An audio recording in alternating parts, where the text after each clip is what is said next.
De esto vamos a hablar con un constitucionalista muy conocido, que no es amigo de la Junta Nacional de Justicia, porque incluso ha litigado contra ella, pero precisamente lo llamamos por eso, porque queremos una voz que no sea parcializada hacia la Junta y porque es un constitucionalista que sabe mucho y lo sabe explicar bien.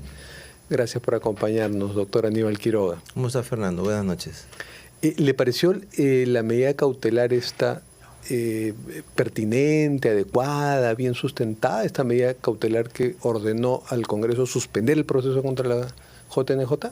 Bueno, como usted mismo ha dicho, yo soy abogado del Ministerio Público y también de la Fiscal de la Nación y por lo tanto no tengo una posición, digamos, imparcial frente al tema, no como otros colegas o comentaristas que dan opiniones cuando tienen claramente un interés. Por lo tanto, digamos, mi mirada está sesgada por la defensa que tengo del Ministerio Público y de la Fiscal de la Nación, que el otro día se vio una audiencia importante en Arequipa. Sin embargo, hay cosas que me llaman la atención, ¿no? Cuando la Fiscal de la Nación obtuvo legítimamente una medida cautelar en el Poder Judicial, algunos opinólogos y algunos famosos dijeron se está escondiendo, está evadiendo las investigaciones, parece irresponsable, parece culpable. Pero cuando la Junta Nacional de Justicia obtiene una medida cautelar, esa misma gente la aplaude, ¿no?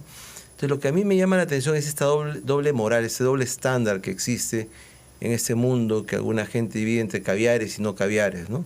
Yo creo que una medida cautelar es una medida cautelar. Ahora, puede ser que esté equivocada. Y la Junta Nacional de Justicia, hay que reconocerlo, esa medida cautelar a favor de Patricia Benavides ni siquiera hizo un amago de no querer cumplirla, ¿no? Es que no tenía cómo hacerlo porque se corre riesgo de la destitución, que es lo que dice la ley de amparo. Pero, digamos, esa medida cautelar, en primer lugar, no está patrocinada por quienes la defienden. Está patrocinada directamente por los miembros de la Junta. No hay una firma de abogado distinta en la demanda que yo pude ver. En segundo lugar, el domicilio legal es el domicilio del señor Vázquez. O sea, su domicilio como abogado. Del señor Aldo Vázquez, exactamente, que es el que ha puesto, vicepresidente de la Así Junta. es, que es, digamos, el más entusiasta en la defensa de la Junta, me parece, ¿no?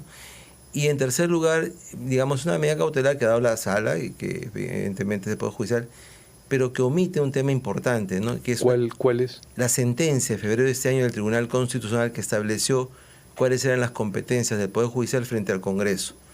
No la cita. No la cita, eso me llamó la atención también. La leí rápidamente y no la cita. Digamos, desde el punto de vista intelectual, no es honesto dejar de citar una sentencia importante. Cita una sentencia anterior. Otras, pero no cita la última. Esa es la relativa a Pedro Castillo. Así es. Ahora, cita un párrafo bastante pertinente, ¿no? Sí, pero digamos, no cita la sentencia. Y además, en esa sentencia hay un mandato claro respecto de qué le corresponde al Poder Judicial y qué le corresponde al Congreso.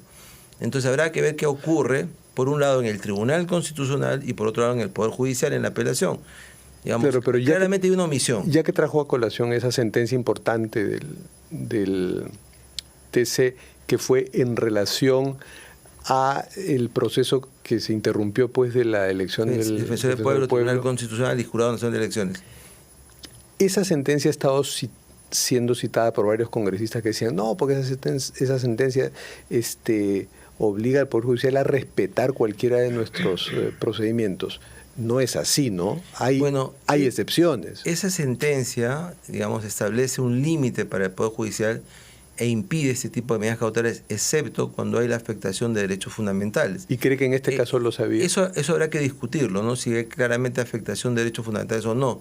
Me parece que en principio nuevamente el Poder Judicial está pasando por encima del Tribunal Constitucional. Entonces acá viene una segunda regla del doble estándar.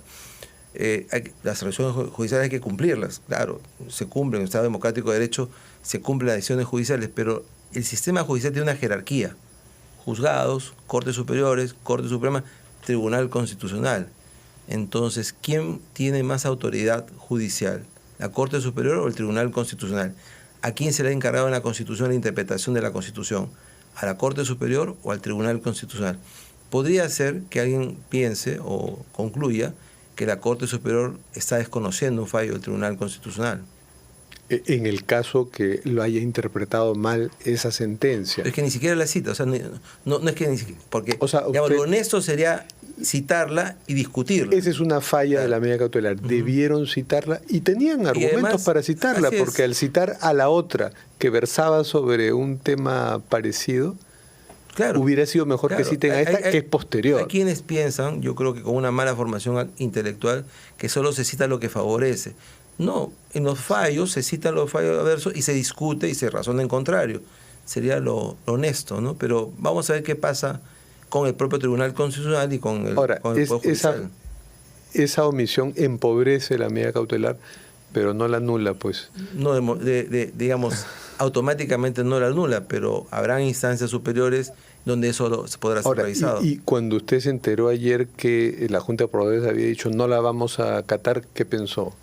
No, que era imposible que no lo hicieran, ¿no? Yo creo que es la reacción política del momento que luego tendrá que en las siguientes horas van a hacer las consultas es más, y se va a imponer la razón. Es más, alguien me consultó temprano y yo le dije, se va a suspender alguien del Congreso, como alguien del Congreso. Así, Aníbal, ¿qué piensas? Algo así. Por WhatsApp, ¿no? Y yo creo que la sesión se va a suspender, como que efectivamente pasó. ¿Podría contar de qué bancada? ¿De qué bancada? Parte del secreto profesional. Pero era más o menos evidente que eso iba a ser así. ¿De qué bancada? ¿De qué bancada? No. ¿Agrupado o no agrupado? Por lo menos no, tampoco. Era evidente que eso iba a pasar. Y yo creo que es mejor para evitar una delegitimación de la decisión que tome el Consejo. Claro, o sea, entraron en razón, ¿no? Tarde o temprano eso se va a aclarar, ¿no? Y algunos, ya no sé si llamarlos constitucionalistas, porque parece que no la conocían bien, pero oí algunos abogados que decían, no, el Congreso tiene que anteponer un recurso ante el TC y sale de esto, pero no correspondía ante el TC sino ante el propio Poder Judicial, ¿no es cierto? No necesariamente, porque hay una sentencia del Tribunal Constitucional de febrero que claramente está siendo desacatada. Habrá que ver si el TC tiene alguna palabra respecto de eso, porque el artículo 112 del Código Procesal Constitucional dice: las sentencias de procesos competenciales vinculan a todos los poderes, de ahí en adelante. Pero establece una cosa que se llama cosa juzgada constitucional.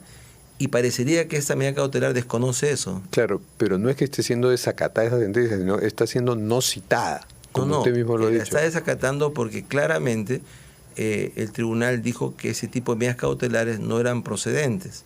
Claramente. Entonces, estableció inclusive la teoría de la política cohesiva. El abogado de la Junta dijo en la mañana que era una sentencia muy mala, lo cual, digamos, es una valoración peyorativa, ¿no?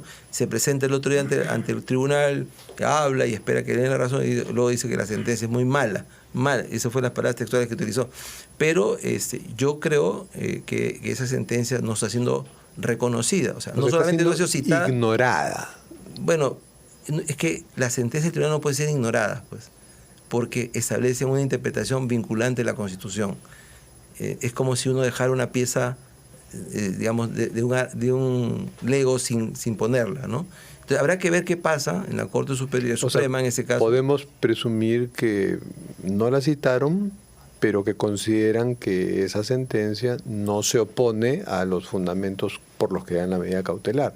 Pero ¿cómo sin citar van a considerar que se opone mentalmente? Estoy presumiendo esto, es que porque citan, citan pues, otra... Claramente la han omitido porque claramente... Ahora, además hay un Código Procesal Constitucional que también señala esas excepciones, ¿no? Que cuando esté en juego algún derecho fundamental, sí se puede interrumpir un proceso parlamentario. No dice eso el Código, dice dos cosas. Por un lado, el artículo segundo del título primero dice: los procesos constitucionales tienen por objeto hacer prevalecer la primacía de la Constitución. Y en el 112 claramente dice: una sentencia competencial vincula a todos los poderes. El Poder Judicial es un poder, estaría vinculado a la sentencia. Es como una ley.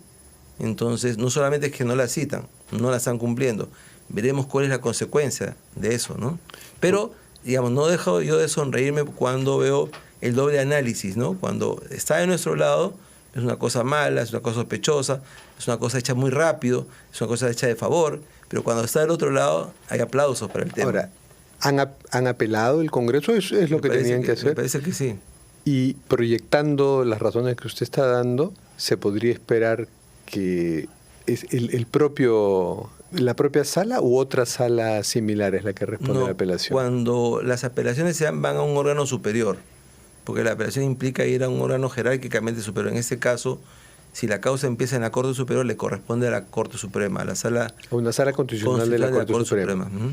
Ahora, esa sala podría responder lo que usted está diciendo, sí, ¿no? vuelvan a hacer esto, pero teniendo en cuenta esa sentencia del TC. Esa podría ser una buena respuesta. Inclusive podría sancionarlos también porque es una falta disciplinaria de omitir la sentencia del Tribunal Constitucional, porque es una interpretación vinculante de la Constitución. Podrían a la vez sancionarlos y ordenarles que rehagan esa sentencia. Exactamente, sí. Eso sería coherente. Así es. Es ahora, emprendedor. Con los préstamos con garantía hipotecaria de Rebaja tus Cuentas. Consigue el éxito en esta campaña navideña. Asegura tus ventas. Que es más o menos pues parecido a lo de el caso de su patrocinada Patricia Benavides, ¿no? Que mucha gente festejó y dijo, la doctora Benavides ha sido derrotada judicialmente, y cuando hubo la nueva medida cautelar tuvieron que poner las barbas en remojo, ¿no? Pero por un breve tiempo, sí, mientras estuvo anulada esa medida cautelar, la Junta volvió a investigarla, ¿no? Por pocos días, ¿no? Se pusieron los pantalones cortos y luego acataron. Luego acataron, sí. Es que se lo ponía también como ejemplo, porque bueno, ahí tenemos la Junta acatando algo que obviamente no le gustaba. Pero el Congreso debería hacer lo mismo. Hay que ocasionar las dos cosas: acatar las decisiones judiciales y acatar la jerarquía judicial. No puede ser posible que pongamos a un juez por encima de la Corte Superior ni a la Corte Superior por encima del Tribunal Constitucional. Hay una jerarquía judicial. Yo me acuerdo que alguna vez un fiscal famoso decía, no, pero no puede ser posible que 7 magistrados del Tribunal Constitucional le den la contra a 13 magistrados del Poder Judicial. Hace un tema aritmético, ¿no? No se da cuenta de que no es un tema aritmético, es un tema de cualidad. La Corte Suprema o el Tribunal Constitucional tiene mayor jerarquía para decidir finalmente la última palabra en la justicia. En el Perú estamos acostumbrados a que 5 personas, 6, 7 pueden decidir pues, por cuánto. Un jurado nacional de elecciones, 5 personas pueden excluir a un candidato. Esas son las reglas de la Constitución. En los Estados Unidos, que es un país que tiene más de 240 millones de habitantes, su Corte Suprema tiene 9 integrantes. Y son vitalicios, que eso es una cosa que me parece un... Que nadie se atora por eso, ¿no? Ahí debiera ir la doctora Tello, que es vitalicia. Probablemente. Como había una famosa jueza Ruth Bader, ¿no? Esta señora que hasta los 90 y tantos años creo que estuvo allí. Bueno, pero aquí estamos en un sistema con reglas y hay que respetarlas y hay que acatarlas. Entonces el Congreso ha hecho bien. ¿Y cuánto podría demorar una apelación de esa naturaleza? Un mes a mes y medio más o menos, ¿no? De hecho, la apelación en la Corte Suprema, en esa misma sala, duró menos tiempo, pero la Corte Suprema tiene mucho más trabajo. Ahora, a veces la gente se llama la atención, pero en los casos llamados emblemáticos, que tienen una gran resonancia política, social, la Corte a veces camina más rápido, ¿no? Camina más rápido, pero tiene que pensarlo mejor. Claro, pero se supone que vamos a una Corte Suprema donde hay magistrados con más antigüedad, con más jerarquía y con más, digamos, experiencia, ¿no? Ahora, quien ha caminado muy rápido es el procurador del Congreso, o quien quiera que haya hecho la apelación, porque ha sido muy muy rápida, ¿no? ¿Usted ha tenido ocasión de conocerla? No, he leído después el texto, me parece que está bastante bien, pero la Procuraduría es un equipo de gente, no es tampoco una apelación, un tema... pero lo han hecho rápido. Rápido y bien. Si usted dice que lo ha ido bien, entonces el Congreso ahí tiene una buena asesoría que habrán ayudado a entrar a Ranzó pues al presidente del Congreso, Alejandro Soto, para que tenga la actitud que tuvo hoy, ¿no? Claro, pero el Congreso, como alguna vez dije, no es una institución monolítica, ¿no? Es, como alguien definió alguna vez a los Estados Unidos, una hiedra de varias cabezas, ¿no? Entonces, no es una institución Pensé que iba a decir un rocón. No, una hiedra, tiene varias cabezas, hay varios congresos al mismo tiempo que confluyen. No es tan fácil a veces, ¿no? Yo que he defendido al Congreso en 5 ocasiones favorables, tampoco ha sido fácil manejar a todas las personas de la Junta. Y Congreso no provoca defenderlo. Pero uno lo hace por la institución y por la defensa. Por el país. Digamos, si algo hemos aprendido en los últimos 20 años, justamente a raíz del Congreso en Arequipa, que discutíamos, tenemos un poco más de cultura institucional, un poco más de cultura en el respeto constitucional. ¿Qué hubiera pasado si seguían en sus 13 y sesionaban ahora con la Junta en ausencia? Hubiese habido una decisión bastante cuestionable desde el punto de vista de la legitimidad, ¿no? Yo creo que eso, digamos, hubiese dado lugar a muchas protestas y probablemente a que la Corte Interamericana o la Comisión diga algo y entonces el tema se hace más complicado. Y con lo poco populares que son hubiera sido terrible, ¿no? ¿Cómo va el caso de su patrocinada, la fiscal de la Nación, Patricia Benavides? Bien, bastante bien, porque digamos, hay una medida cautelar que está vigente y por otro lado hay una sentencia que está a puertas de darse. Que está vigente mientras se resuelve un proceso. En el caso de los amparos, la medida cautelar subsiste hasta el final. A diferencia de los procesos ordinarios, que la medida cautelar depende de cómo sentencia el juez. En el caso del amparo, aún si el juez le da en contra, la medida cautelar prevalece porque detrás hay la protección de derechos fundamentales. Pero entiendo que en 1 o 2 semanas va a haber sentencia en primera instancia y luego iremos a la Corte Superior y ahí, si todo sale bien, se acaba el proceso. Y si esa sentencia dice no tiene la razón, vamos al Tribunal Constitucional. Fiscal, pero mientras eso vuelve a investigarla, vuelve a investigarla a la Junta. No, la medida cautelar subsiste. Subsiste. Ya, y en el caso de la demanda competencial. La audiencia fue el día jueves, fue muy interesante, digamos, larga además. Los magistrados estuvieron muy atentos y yo espero que una sentencia en los próximos 2 meses, ¿no? En donde el tribunal va a dibujar, porque lo que la gente se olvida, que a diferencia de la Corte Suprema, la labor principal del Tribunal Constitucional es interpretar la Constitución, actualizarla, completarla en aquellos términos que sean, digamos, de indeterminados y darle un significado actualizado, ¿no? Por ejemplo, el concepto de igualdad. ¿Por qué razón el señor Morán le han dado la razón? Porque el concepto de igualdad se reevalúa, se define de otra manera y se alcanzan los derechos que él ha planteado en su amparo. El doctor Ricardo Morán se refiere al caso de, por ejemplo, que de ponerle sus 2 apellidos a sus hijos. Una sentencia muy interesante, ¿no? Entonces, el Tribunal Constitucional, a diferencia de la Corte Suprema que dirime los derechos de las personas, además de proteger derechos fundamentales, hace la interpretación de la Constitución.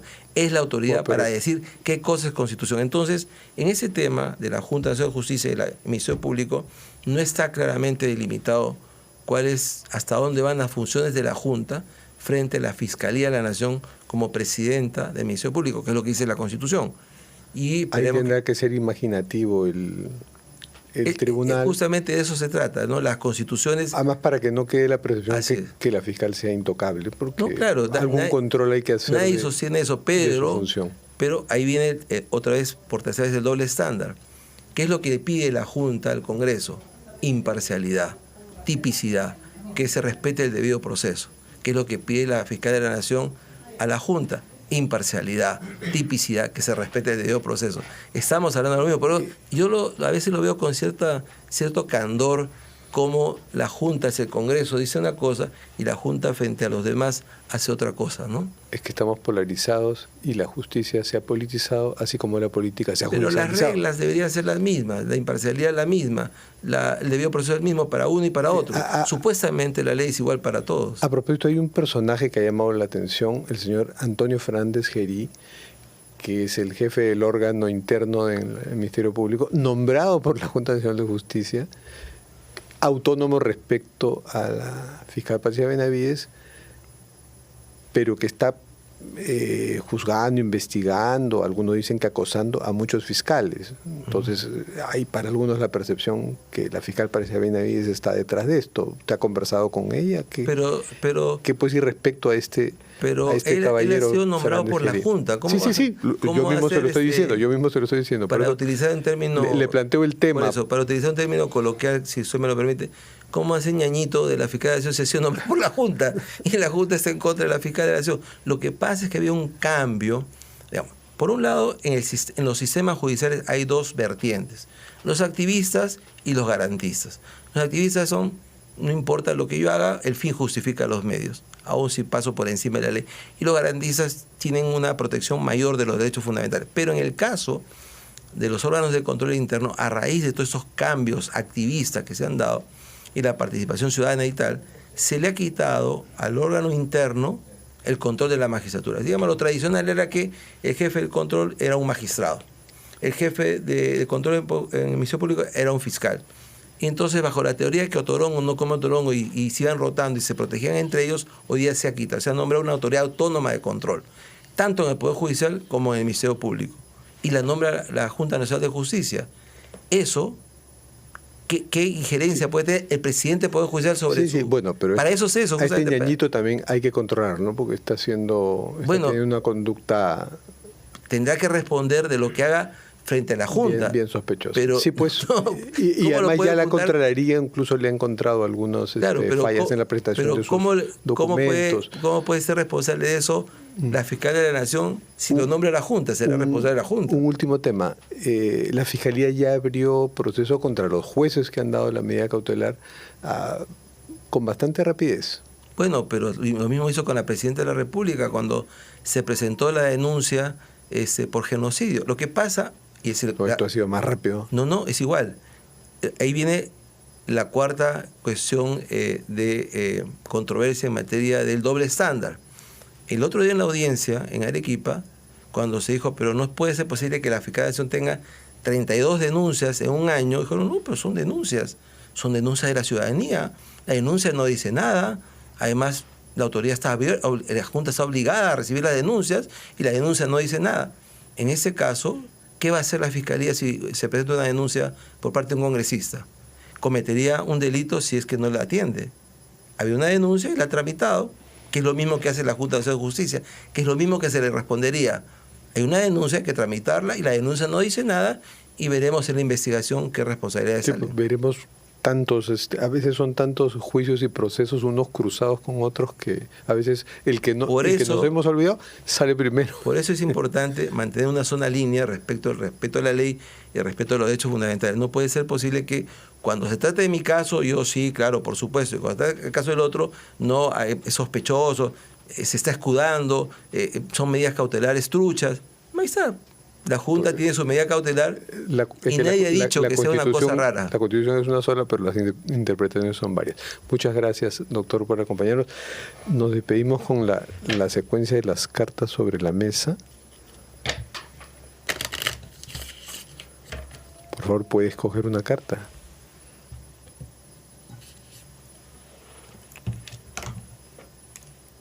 Con suspenso. La amistad supera las circunstancias. Qué bueno. Una excelente frase. Muchas gracias, doctor Aníbal Quiroga. Le deseo mucha suerte en su programa. Muchas gracias.